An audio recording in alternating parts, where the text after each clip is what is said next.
ओम नमः शिवाय, शिवजी सदा सहाय। ओम नमः शिवाय, गुरुजी सदा सहाय। ऑटोबायोग्राफी ऑफ योगी जी, अध्याय 18। चमत्कारिक मुसलमान। बहुत साल पहले इसी कमरे में जो अब तुम्हारा है, उसमें एक चमत्कारिक मुसलमान था। उसने मेरे सामने 4 चमत्कार किए थे। श्री युक्तेश्वर जी ने एक आश्चर्यजनक विवरण दिया जब वह मेरे नए कमरे में आए।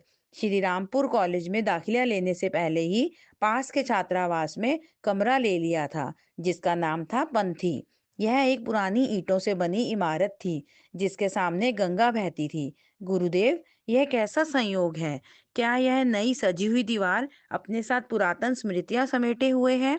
मैंने अपने साधारण ढंग से सुसज्जित कमरे को देखते हुए कौतूहल से पूछा। यह एक लंबी कहानी है, मेरे गुरु ने अपनी यादों को ताजा करते हुए कहा। उस फकीर का नाम असफल खान था। उसने इस तरह की असाधारण शक्ति अचानक एक हिंदू योगी से एक भेंट के दौरान सीखी थी। पुत्र, मुझे प्यास लगी है, मेरे लिए पानी लेकर आओ। एक दिन धूल दूसरित सन्यासी ने अफजल के पूर्वी बंगाली के एक छोटे से गांव में उससे याचना की थी। महाशय, मैं मुसलमान हूँ, आप एक हिंदू हैं, क्या आप मेरे हाथों से जल ग्रहण करेंगे? मैं तुम्हारी सत्यता से प्रसन्न हूँ बेटा। मैं इस तरह जाति भेदभाव जैसे अधार्मिक नियमों, जो ईश्वर के नियम के विरुद्ध है, का पालन नहीं करता। जाओ, मेरे लिए जल्दी से पानी लेकर आओ। अफजल की श्रद्धा भरी आज्ञाकारिता से प्रसन्न योगी ने उसकी ओर प्रेम भरी दृष्टि से देखा। तुम्हारे पास अपने अतीत के अच्छे कर्म हैं, उसने गंभीरता से कहा। मैं तुमको कुछ योग की विधि बताऊंगा, जिससे तुम्हारे पास अदृश्य सत्ताओं में से एक सत्ता पर तुम्हारा राज होगा। जो महान शक्तियां तुम्हारे पास होगी, उनका उपयोग तुम अच्छे कार्यों के लिए करोगे। कभी भी अपने निजी स्वार्थ के लिए मत करना। मैं देख रहा हूँ कि अतीत के कुछ विनाशकारी प्रवृत्तियों के बीच तुम साथ में लाए हो। उसको तुम अपने बुरे कर्मों रूपी पानी देकर उन्हें उगने मत देना। तुम्हारे पुराने जन्म के जटिल कर्मों की वजह से तुम्हें इस जीवन में अपने यौगिक प्राप्ति को मानवता के उच्च ध्येय और कल्याण के लिए उपयोग में लाना चाहिए। उस विस्मित बालक को जटिल योग प्रक्रिया समझा देने के बाद महात्मा अंतर्ध्यान हो गए। अफजल ने श्रद्धा पूर्वक उस प्रक्रिया को 20 वर्षों तक किया। उसकी चमत्कार की अद्भुत घटनाओं ने सबका ध्यान अपनी ओर खींचना शुरू किया। ऐसा प्रतीत होता जैसे उसके साथ कोई अदृश्य आत्मा रहती, जिसे वह हजरत कहकर बुलाता। यह अदृश्य व्यक्तित्व उस फकीर की हर इच्छा को पूरी कर देता। अपने गुरु की चेतावनी को अनसुना करके उसने अपनी शक्तियों का दुरुपयोग करना शुरू कर दिया। जिस भी चीज को वह छूता और वापस रखने के बाद वह वस्तु गायब हो जाती, जिसका कुछ अता पता नहीं चलता। उसकी इस आदत से लोग उसका आना नापसंद करने लगे। समय समय पर वह कलकत्ता के बड़े आभूषणों की दुकान पर जाता, अपने कोई खरीदार की तरह दिखाता हुआ। वह जिस रत्न को छूता, उसके जाने के बाद वह गायब हो जाता। अक्सर अफजल को सैकड़ों छात्र घेरे रहते, इस आशा में कि वह उन्हें अपनी गुप्त कला सिखा देगा। फकीर अक्सर उन्हें अपनी यात्रा में साथ रखता। रेलवे स्टेशन पर वह टिकट की गड्डी को छू लेता, फिर वह रेलवे क्लर्क के पास जाता कि उसने अपना जाने का इरादा बदल दिया है, अब मैं उन्हें नहीं खरीदूंगा। लेकिन जब वह ट्रेन पर चढ़ता, तब उसके पास वहां का टिकट होता। इस तरह के कारनामों से चारों तरफ कोलाहल मचने लगा। बंगाली जौहरी टिकट बेचने वाले बेचैन थे। पुलिस जो उसे पकड़ने जाती, वे अफजल के सामने बेबस हो जाते। फकीर उस दोषी ठहराने वाले प्रमाण को यह कहकर अदृश्य कर देता कि हजरत इसे हटा दो। श्री युक्तेश्वर जी अपनी सीट से उठे और मेरे कमरे की बालकनी में गए, जिसके सामने गंगा थी। मैं उनके पीछे पीछे गया, उस मुसलमान के विस्मयकारी कारनामों को सुनने के लिए। यह पंथी घर पहले मेरे एक दोस्त का था। उसकी जान पहचान अफजल से हुई और उसने उसे यहाँ बुलाया। मेरे दोस्त ने अपनी 20 पड़ोसियों, और जिसमें मैं भी शामिल था, उन्हें बुलाया। मैं उस समय किशोर था और उस बदनाम फकीर के बारे में जानने को बहुत उत्सुक था। गुरुदेव हंसे। मैंने सावधानी बरतते हुए कोई कीमती चीज नहीं पहनी। अफजल ने मुझे जिज्ञासा से देखा, फिर कहा, तुम्हारे शक्तिशाली हाथ हैं। जाओ नीचे बाग में जाओ, वहां से चिकने पत्थर लाओ और उस पर चाक से अपना नाम लिखो और फिर जितनी दूर हो सके उसे गंगा में फेंक दो। मैंने उनकी आज्ञा का पालन किया।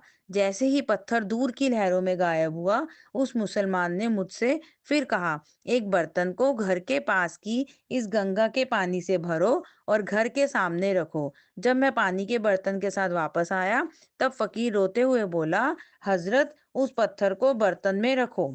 पत्थर तुरंत आ गया। मैंने उसे बर्तन से बाहर निकाला। उसमें मेरा चाक से लिखा नाम था। कमरे में मेरा एक दोस्त बाबू ने एक पुरानी भारी चेन और घड़ी पहनी हुई थी। फकीर ने उसे सहलाते हुए उसकी जांच परख की। शीघ्र ही वह गायब हो गए। अफजल, कृपा करके मेरी खानदानी वस्तुएं लौटा दो। बाबू रोने वाला था। मुसलमान थोड़ी देर के लिए शांत रहा, फिर बोला, तुम्हारी तिजोरी में 500 रुपए हैं, उन्हें मेरे पास लाओ, फिर मैं तुम्हें बताऊंगा कि तुम्हारी घड़ी कहाँ मिलेगी। परेशान बाबू तुरंत घर के लिए रवाना हुआ।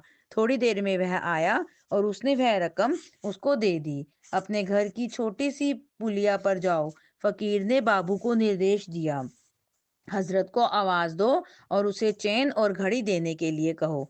बाबू भाग कर गया। वापस आने पर उसके चेहरे पर चैन की मुस्कान थी, लेकिन शरीर पर कोई गहना नहीं था। बाबू ने कहा, जब मैंने हजरत के कहे अनुसार आज्ञा दी, मेरी चैन और घड़ी हवा में उड़ते हुए मेरे दाहिने हाथ में आ गए।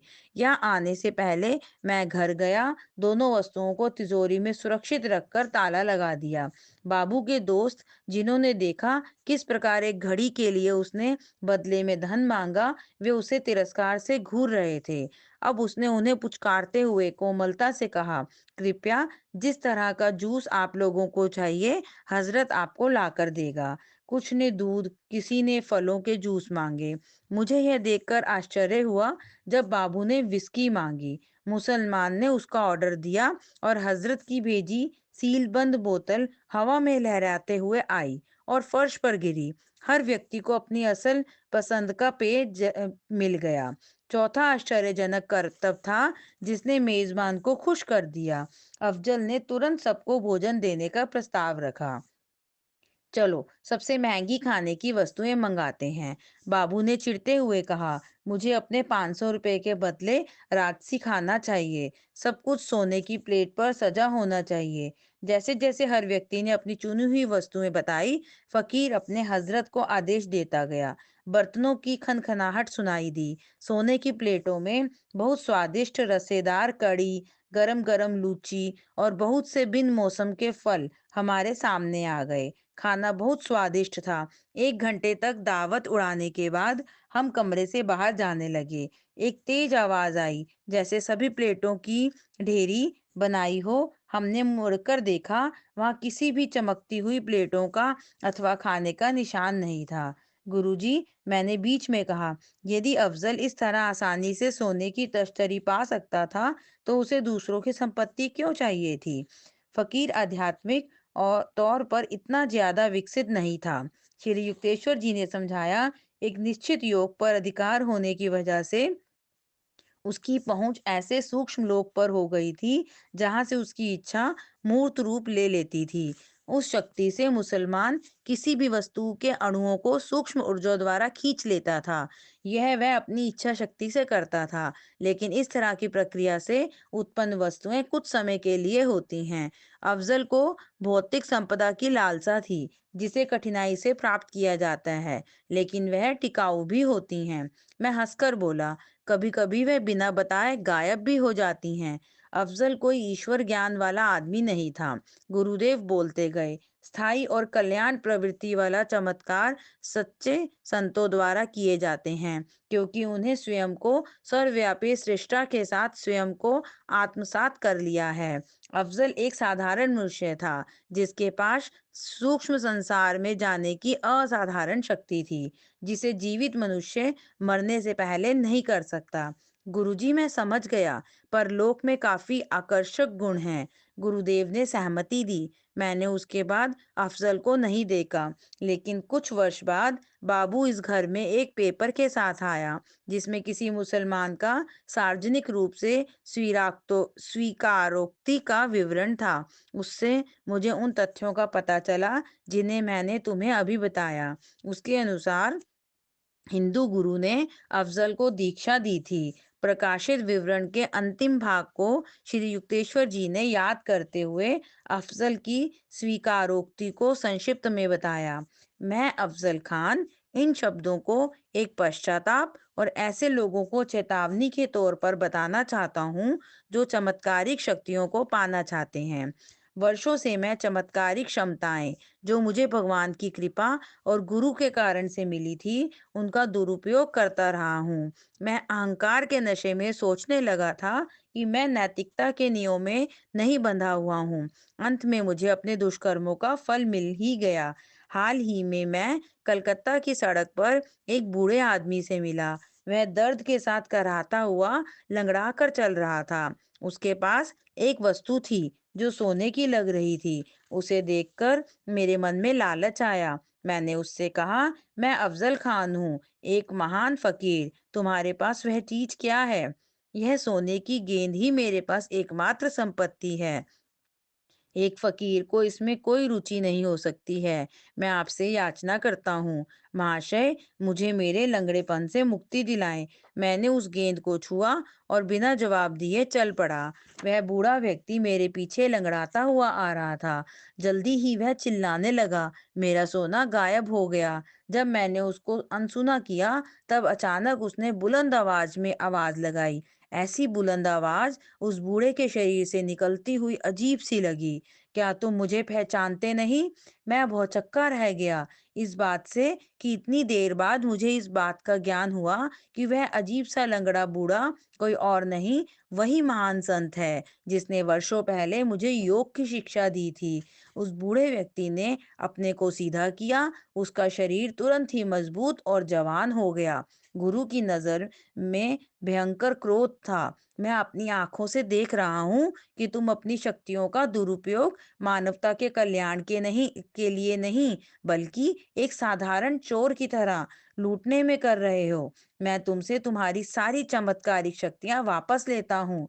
हजरत अब तुमसे आजाद है। अब तुम बंगाल में अपना आतंक नहीं फैला सकोगे। मैंने वेदना के साथ हजरत को आवाज लगाई। पहली बार मेरी अंतर्दृष्टि के सामने नहीं दिखा। इसकी जगह अचानक एक काला पर्दा मेरे अंदर से बाहर निकला। मैंने साफ साफ अपने जीवन की इस भयंकर अधर्म की गलती को देखा। मेरे गुरुदेव, इस लंबे भ्रम को खत्म करने के लिए मैं आपको धन्यवाद देता हूँ। मैं उनके चरणों में पड़ा सुबक सुबक कर रो रहा था। मैं वचन देता हूँ कि मैं भौतिक इच्छाओं का त्याग करूंगा। मैं ईश्वर पर अपना एकांत ध्यान लगाने के लिए हिमालय चला जाऊंगा, जिससे मैं अपने अतीत के पापों का प्रायश्चित कर सकूं। मेरे गुरु ने चुपचाप मुझे सहानुभूति से देखा। मैं तुम्हारी ईमानदारी को महसूस कर सकता हूँ।